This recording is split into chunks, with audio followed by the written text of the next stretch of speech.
Nah, maka kita harus menjaga ini yang pertama. Apa? Gambaran-gambaran amalan kita. Agar apa? Tidak melenceng dari ketentuan Allah. Maksudnya apa? Hoi, al-a'mal itu suwarun qaimah. Yang namanya amalan itu sudah jelas gambarannya cak mano. Ya, sudah terlihat gambarnya bagaimana. Tapi jangan lupa, di balik amalan yang ada bentuknya tadi, ada ruhnya yang harus kita jaga. Apa? Wujudu sirril ikhlas, adanya rahasia ikhlas. Dan ikhlas ini rahasia.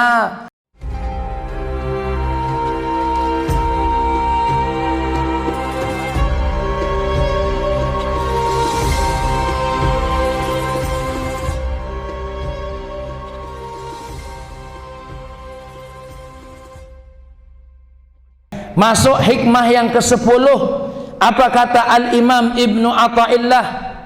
Al-a'malu suwarun qa'imatun wa arwahuha wujudu sirril ikhlasi fiha. Amalan itu suwarun qa'imah adalah apa? Gambaran yang sudah tertegak. Ada bentuknya, itu namanya amalan. Amalan itu ada bentuknya. Bentuknya tegak, bisa dilihat. Ya. Wa arwahuha, adapun amalan itu ada ruh-ruhnya. Apa ruh-ruhnya amalan itu? Wujudu sirril ikhlas fiha. Adanya rahasia ikhlas di dalam amalan tadi. Ya. Di dalam amalan. Jadi aku ulangi lagi. Al-a'mal suwarun qaimah. Yang namanya amalan kita, ya, pekerjaan ibadah kita, ini ada bentuknya. Bentuknya jelas. Ya. Wa arwahuha, tapi ingat, yang namanya amalan ada ruh-ruhnya. Apa ruh-ruhnya? Adanya rahasia ikhlas fiha di dalam amalan.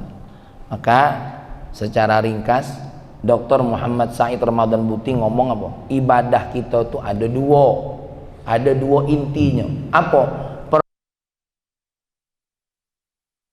Ruh. Amalan ada ruhnya, ada jiwanya amalan itu. Kalau amalan ada geraknya, ada bentuknya.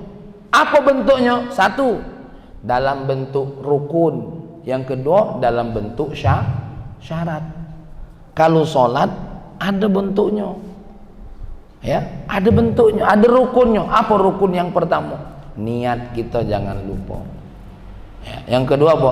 Takbiratul ihram. Jadi rukun itu ada 3. Ada rukun qalbi, rukun qauli, ya, rukun badani. Rukun sholat kita itu ada apa? Rukun qauli, rukun qalbi. Apa rukun qalbi itu? Niat. Yang kedua apa? Rukun qauli, ucapan kita. Nah, ucapannya apa? Ucapan kita takbir, Fatihah, salam. Ya, tasyahud. Ulangi. Takbir, takbiratul ihram, Fatihah, tasyahud, dan tasyahud akhir, ya. Dan yang keempat apa? Salam. Salam pertama tuh. Kalau yang kepalanya main itu sunnah. Ngucap salam. Walaupun nanti Pak Yul sholat nak meraktek rukun belah. Assalamualaikum warahmatullahi wabarakatuh. Ya, tidak ke kanan, tidak ke kiri. Itu rukun qauli. Apa rukun fi'li? Apa rukun fi'li? Banyak. Ruku, i'tidal, sujud, duduk di antara dua sujud. Ya, sujud yang kedua itu rukun fi'li namanya. Ya. Nah, ini ada jelas-jelasnya. Makanya semua ibadah itu ada rukun-rukunnya. Apa? Bentuk gambarannya. Bentuk gambarannya. Jangankan yang ibadah haji. Haji ada rukun-rukunnya. Ada rukun, ada kewajiban haji. Apa rukun haji? Baik-baik, niat, wukuf di Arafah, tawaf, sa'i, gunting rambut.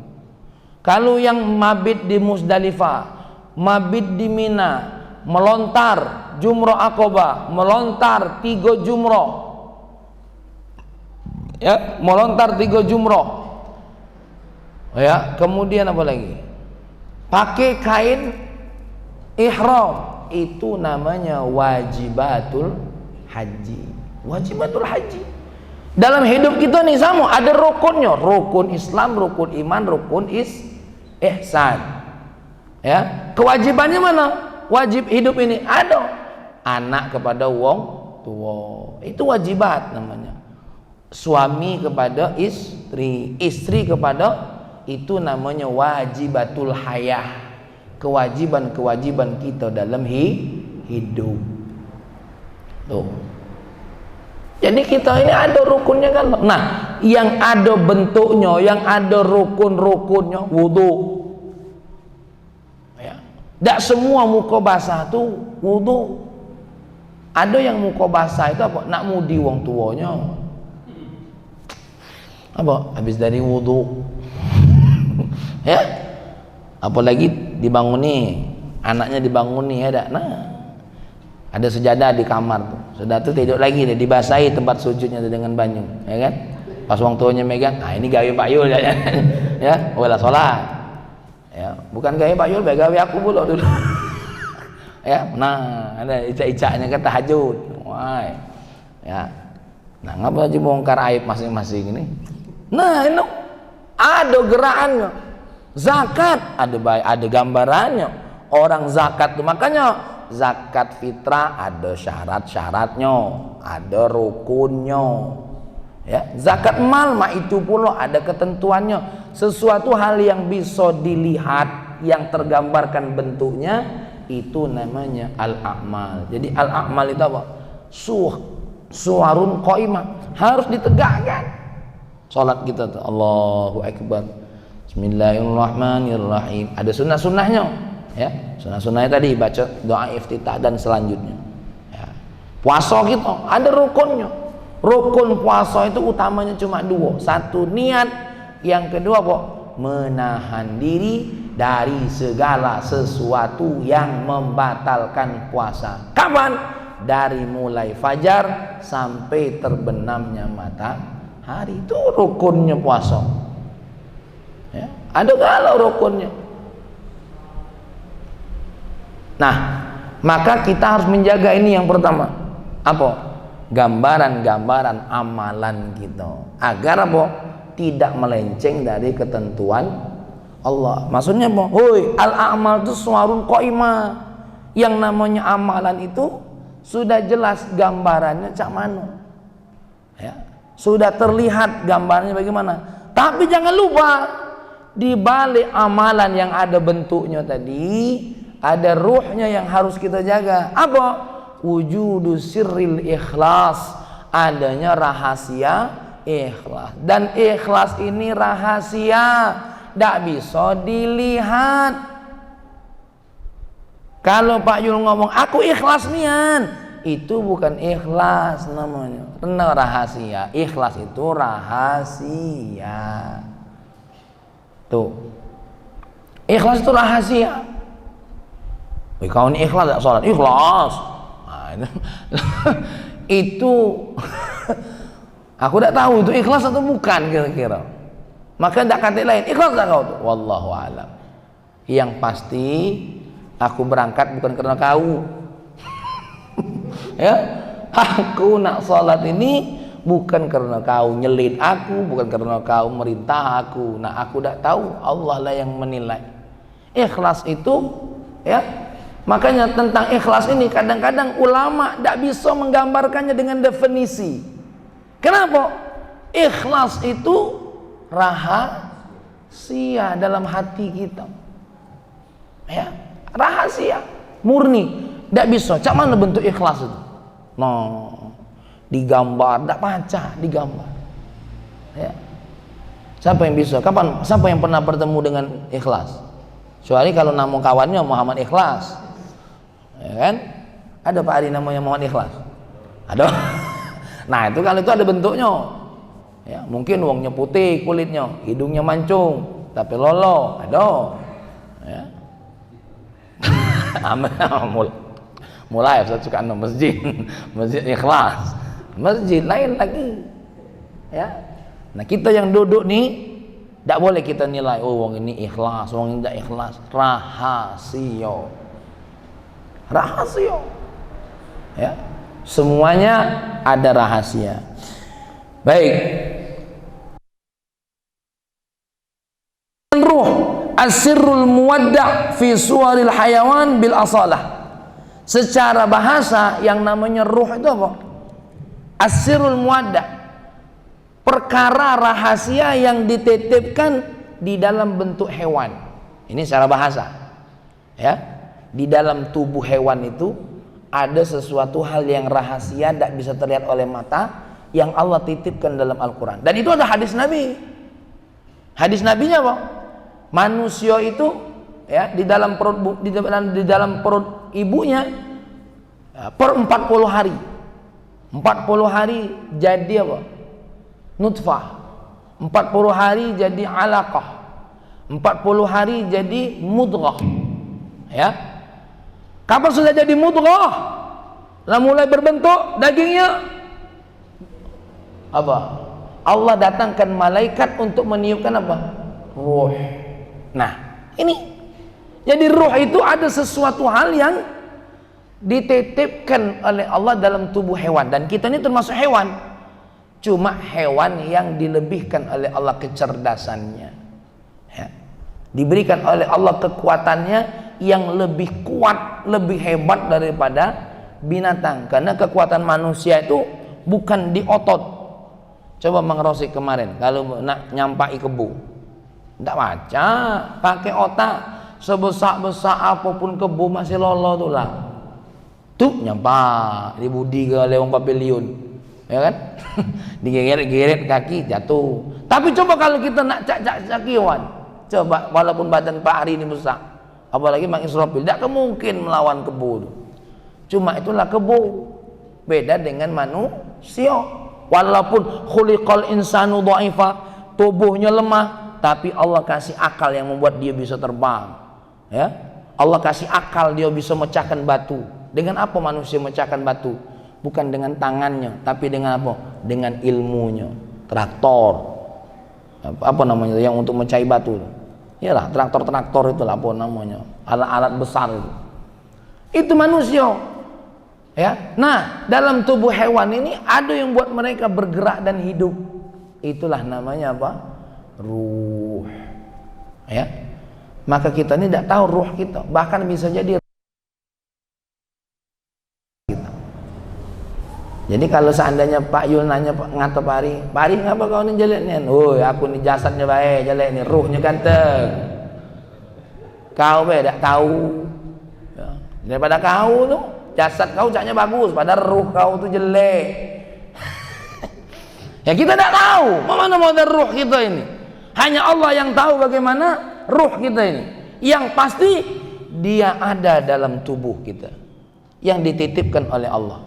Kalau ini dicabut, dan bukan main, para ilmuwan bolak-balik cak mano nyetel apa, nak tahu bagaimana ruh itu, dicari tidak ketemu ruh itu cak mano, apalagi nak ditangkap, tidak bisa. Subhanallah, kita cuma gambarkan ruh itu ada cahaya, itu akal manusia ya. Jadi yang wak solehaun tonton di TV, ngedem lah, itu pelam ya, itu film. Yang pasti ruh itu rahasia. Yang namanya ruh kalau nak nampakkan diri seperti siapa? Malaikat Jibril. Nampaknya jadi manusia, jadi apapun ya. Tidak bisa ruh ini terlihat ya. Bahkan mohon maaf, jangankan dilihat, dipegang beda bisa. Itulah namanya ruh. Cuma manusia baik menggambarkannya, oh ruh itu cak angin ya. Nah, ini jangan ngarang-ngarang lah ruh nih. Awak tidak tahu, ngomong tidak tahu. Ayah, ruh itu cak mana? Ruh itu rahasia nak, yang Allah titipkan dalam diri kita. Ayah tahu tak ruh ayah cak mana? Kurang tahu, tapi ayah yakin ruh ayah ganteng. Dah, tu ya. Wa huwa huna jariyatun fima yaqa'u bihil kamal mu'tabar fil amal. Tapi ingat, yang ruh dimaksud di sini apa? Bukan ruh yang tadi, bukan ruh yang ada dalam jiwa manusia, tapi ruh yang dimaksud di sini apa? Kesempurnaan yang dianggap dalam amalan kita. Artinya apa? Manusia itu pasti ada ruhnya. Oke. Salah satu analogi, minum kopi. Ada rasanya enak atau tidak enak. Sekarang ketika Mbak Ari minum, enak. Emang ada rasanya? Mana? Qoimah, suarun qoimahnya. Tidak kati. Nah, maka mamang ketika ibadah, Allahu Akbar, tenang. Itulah ruh namanya. Yang membuat kita apa? Hal yang tidak bisa dirasakan oleh orang lain. Makanya setiap orang yang sholat tadi, hanya dirinya sendiri yang merasakan itu ada dalam dirinya. Allahu Akbar. Ya. Sholat, Allahu Akbar. Dia bergulan dah, lamunnya sholat ini kalau udah kati mertua ni aku udah kalah sholat ini. Dia dewe yang merasakan itu. Mertuanya ngomong apa? Wah, nurut nih menantu. Padahal dalam hatinya bergejolak dia tuh. Ya. Pergilah mertua ini mening kepala kayak di rumahnya. Dan juga gara-gara dia kebangun subuh. dia gerogot dewek dalam diri dia. Tidak berhenti-berhenti. Gerogot dalam apa? Dalam diri dia. Inilah ruh namanya. Ya, tidak bisa dirasakan. Itu yang ada. Maka ketika sebuah amal ikhlas dalam diri, hanya dia yang bisa merasakan itu. Ya, jadi ruh, maka ruhnya amal itu apa tadi? Rahasia keikhlasan ada dalam dirinya. Sir, apa yang maksud dengan rahasia? Lubabuhu. Apa lubabuhu? Itulah detikan hatinya. Lubabuhu itu apa? Yang ada dalam detikan hati, yang terdetik dalam hatinya. Itulah namanya sirnya tadi, rahasia. Apa itu? As-sidqul mu'abbaru anhu bitabarri minal hauli wal quwwah. Apa as-sidqu? Kejujuran dia, ya, yang tergambarkan dari dirinya bitabarri minal hauli wal quwwah. Bahwasanya dalam diri dia itu apa? Terdetik rasa tak berdaya, rasa tak bermampu, ya. Sehingga apa? Li'annahu la yatimu illa bihi wa in sahadunahu, ya. Yang namanya apa namanya? Rahasia hati tadi apa? Ya, tidak sempurna kecuali dengan adanya detikan tadi.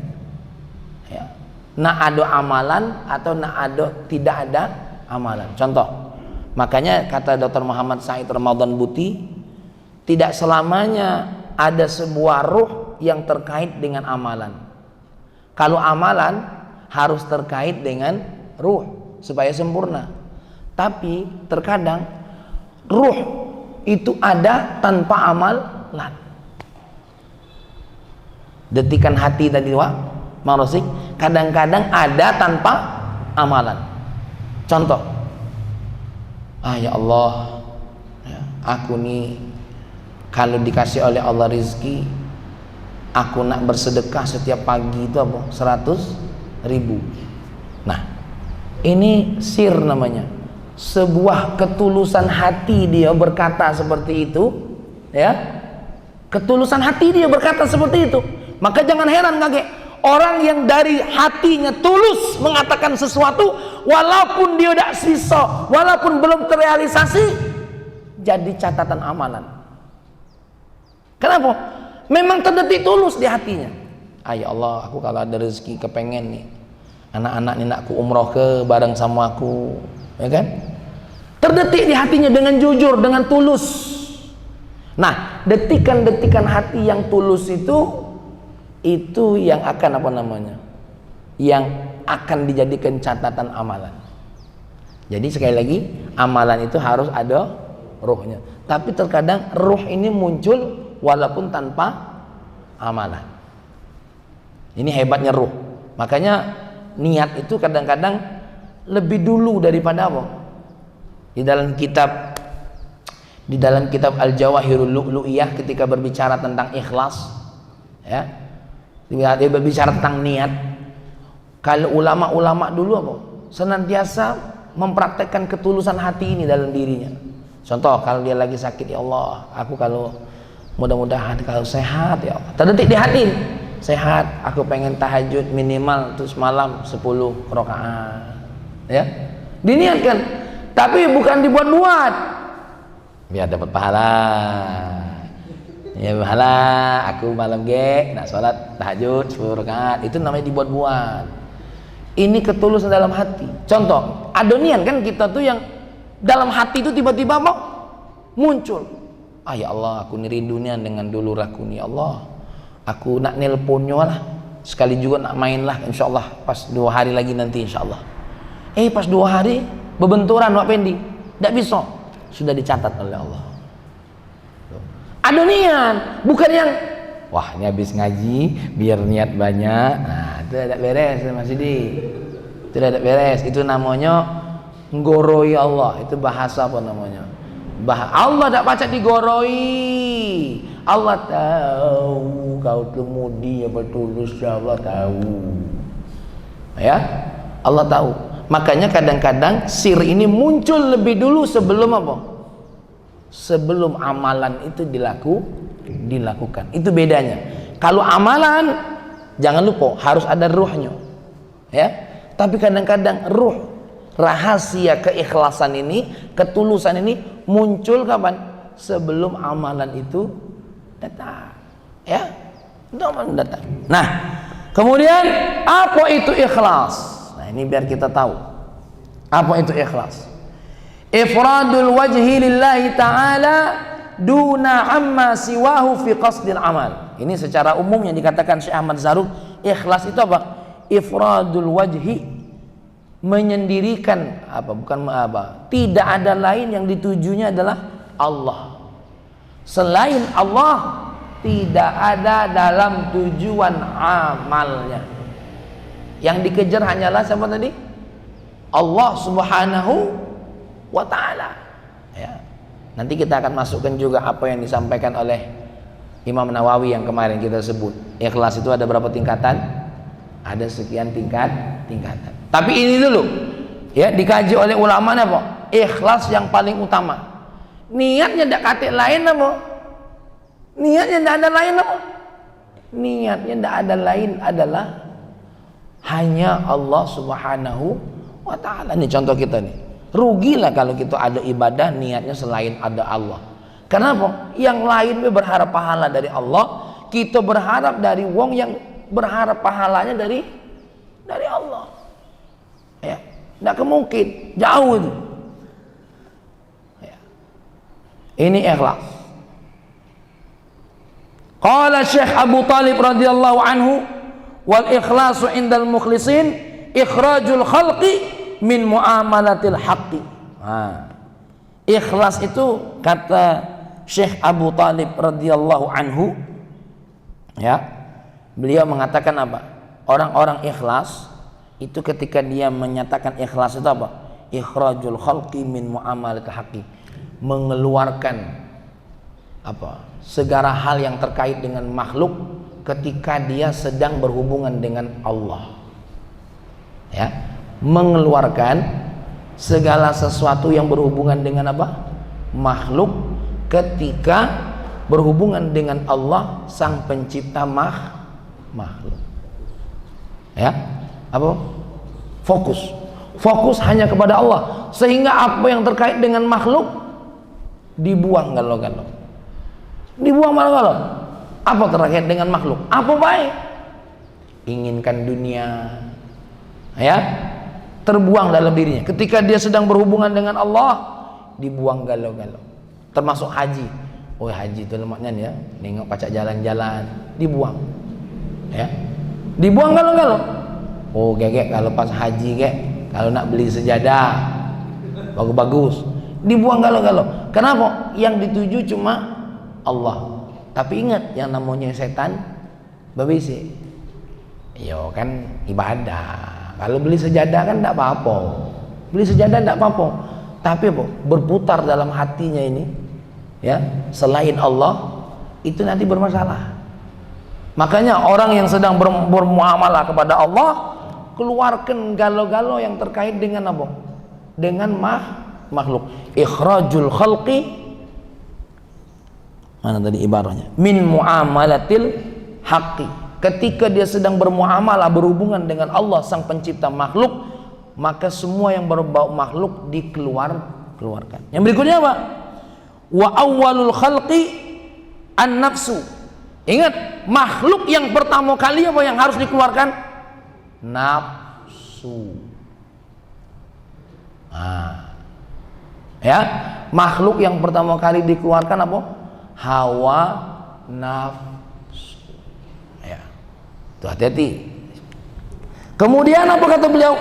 Wal ikhlas indal muhibbin. Tadi ikhlas menurut orang ikhlas. Sekarang ikhlas menurut orang yang pencinta, orang yang punya rasa cinta. Ada ikhlas menurut orang yang ikhlas, ada ikhlas menurut orang yang cinta. Allah ya'mala amalan li ajlin nafsi wa illa dakhala alaihi mutala'atu iwad, ya, wa mailun ila hadhi nafsin. Yang namanya ikhlas menurut pencinta, ahlu cinta, mengamalkan sesuatu amalan tidak karena keinginannya, tidak karena hawa nafsunya. Karena kalau tidak, orang yang mengamalkan amalan itu akan berharap apa? Imbalan. Ketika tak dapat imbalan, apa yang muncul? Kecewa. Jadi ada tingkatan nih, Pak. Ada tingkatan. Tingkatan pertama, tingkatan orang ikhlas. Tingkatan orang ikhlas apa? Melepaskan diri dari tujuan makhluk. Tingkatan ikhlas menurut ahli pencinta. Ini sudah tingkatan cinta nih, ya. Apa tingkatannya? Dia adalah melakukan amalan bukan karena hawa nafsunya, bukan karena keinginan dirinya. Kenapa? Karena bisa jadi kalau dia punya keinginan, akan ada kategori apa? Minta pamrih, minta imbalan, ya. Kemudian yang ketiga, ikhlas menurut orang yang mengesahkan Allah. Tingkat tauhid, khurujul khalqi minan nadhari ilaihim fil af'al wa adamus sukun wal istiraha bihim fil ahwal. Yang dimaksud ikhlas menurut orang-orang ahli tauhid apa? Keluarnya makhluk minan nadhari ilaihim fil af'al. Apa minan nadhari? Dari pandangannya terhadap makhluk fil af'al. Jadi yang namanya orang yang mentauhidkan Allah, bagaimana cara dia ikhlas? Cara dia ikhlas apa? Melepaskan dirinya dari pandangan dia terhadap makhluk, ya, di dalam setiap amalannya. Artinya apa? Dia hanya mengesahkan Allah. Inilah ihsan. Kenapa? Dia ketika sholat apa? Seolah-olah melihat Allah, atau kalau tak mampu, dia hanya yakin yang melihat dirinya siapa? Allah Subhanahu wa ta'ala. Contoh kita nanya. Kita ini kadang-kadang tidak jelas, ya, nanya. Ketika kita masih bertanya, Allah nyuruh kita sholat nih, apalah ya tujuannya? Orang yang tauhid, ya terserah Allah lah, yang penting Allah nyuruh kita sholat kok. Ngapa kau nak nanya-nanya? Yang penting Allah nyuruh kita sholat. Maka kita tidak kata lain taat sama. Nah, melepas embel-embel tadi dari pandangan matanya, ya. Contoh, tingkatan tauhidnya Pak Didi, misalnya Mas Didi, ngapalah Allah ngenjuk aku kebakaran? Lah, kalau wong tauhid terserah Allah lah, kan bukan cuma kebakaran, aku mati kehendak Allah. Jadi tidak banyak nanya. Itu loh maksudnya. Lepas dari pikirannya apa? Segala sesuatu. Ya, ini contoh Bang Rosik, ngapalah kok pacak nama aku yang tidak masuk kemarin tuh? Lah kehendak Allah. Tidak baca ngatonya. Walaupun yang ngatur itu manusia, tidak baca. Nah, ini yang dimaksud apa? Ikhlas menurut orang-orang ahli tauhid, ya. Wa adamus sukun wal istiraha bihim fil ahwal. Dan ingat, orang ahli tauhid itu senantiasa tidak bisa kantep jiwanya. Kenapa? Karena yang ada hanya Allah. Contoh nih, kita kan kadang-kadang duduk ngapo merasa dak tik wong. Ya, apalagi ini kita kehilangan kipas. Ini kan yang maling kipas ini karena dia merasa seolah-olah Allah tak nengok. Ya, maka dia tenang maling. Padahal dia lupa kalau Allah nengok dia maling. Sama cak kita. Maka kita ini duduk kadang-kadang mohon maaf ini Pak Pendi, kalau ulama yang tauhidnya tingkat tinggi, dia minum itu Allah merasa Allah nengok.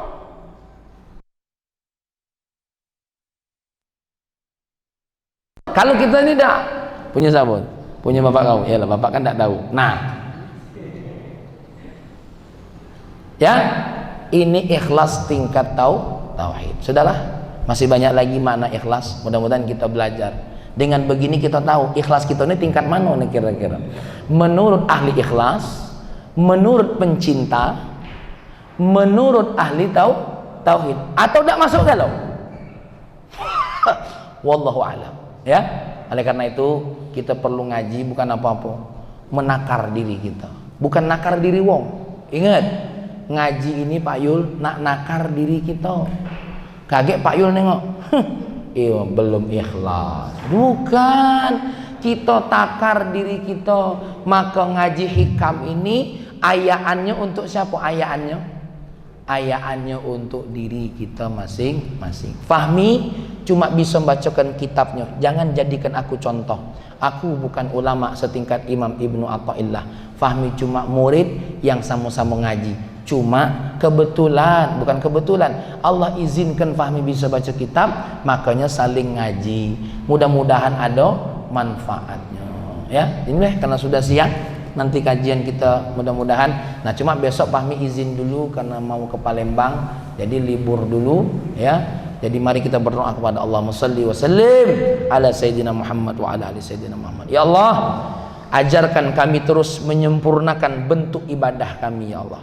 Tapi selain itu ya Allah, ajarkan kami untuk mendalamkan ruh amalan itu dalam amalan kami ya Allah. Maka salah satunya rahasia ikhlas itu ajarkan kepada kami ya Allah, agar hati ini semakin dekat denganmu, di mana hari-hari kami indak lepas kecuali selalu mengingatmu ya Rabbana ya Karim. Baik ikhlas menurut orang-orang yang mukhlisin, ataupun ikhlas menurut orang-orang yang muhibbin, ataupun ikhlas menurut orang-orang yang muwahhidin, mengesahkan dirimu ya Rabbana ya Karim. Ya Allah ya Rahman ya Karim, jagalah majlis pertemuan ini ya Allah, sampai engkau mempertemukan kami dengan majlis orang-orang soleh nanti di surgamu ya Allah. Rabbana atina fid dunya hasanah fil akhirati hasanah wa qina adzabannar. Walhamdulillahirabbil alamin. Salah-salah kata, nyebut-nyebut nama, mohon maaf, mohon keridhaannya. Assalamualaikum warahmatullahi wabarakatuh. Ya Allah.